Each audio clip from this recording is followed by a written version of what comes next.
বাড়ছে শীতের প্রকোপ, হিমেল হাওয়া ও ঘন কুয়াশায় ঢাকা থাকে চারপাশ। এ নিয়ে আরো জানাতে গাইবান্ধা থেকে যোগ দিচ্ছেন সহকর্মী আসাদুজ্জামান মামুন। মামুন, শীতের প্রকোপ কতটা দেখছেন?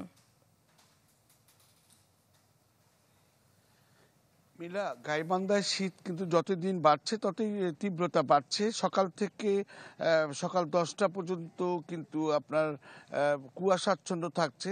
দেখতে পাচ্ছেন যে আমার পিছনে এই যে কুয়াশাচ্ছন্ন, এরকম কিন্তু প্রতিদিনই। আজকে যদিও সূর্যের মুখ দেখা গেছে, গত 2 দিন থেকে সূর্যের মুখ দেখা গিয়েছে, তবে এর আগে যে শীতের প্রকোপটা কিন্তু আরো বেশি ছিল।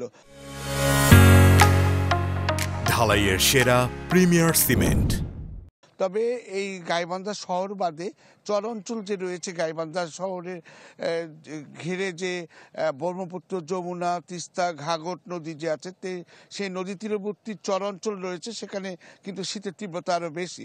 এই শীতের তীব্রতার কারণে কিন্তু খেটে খাওয়া মানুষরা সকাল সকাল যে ধান খেতে বা বিভিন্ন কাজকর্মে যেত, তারা কিন্তু যেতে পারছে না শীতের প্রকোপের কারণে। আর এখানে শীত বস্ত্রের অভাব রয়েছে।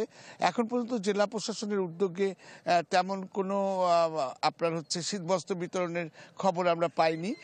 তো আমি জেলা প্রশাসনের কাছে জানতে চেয়েছিলাম, তিনি জানিয়েছেন যে তারা কম্বল এবং কিছু নগদ টাকা বা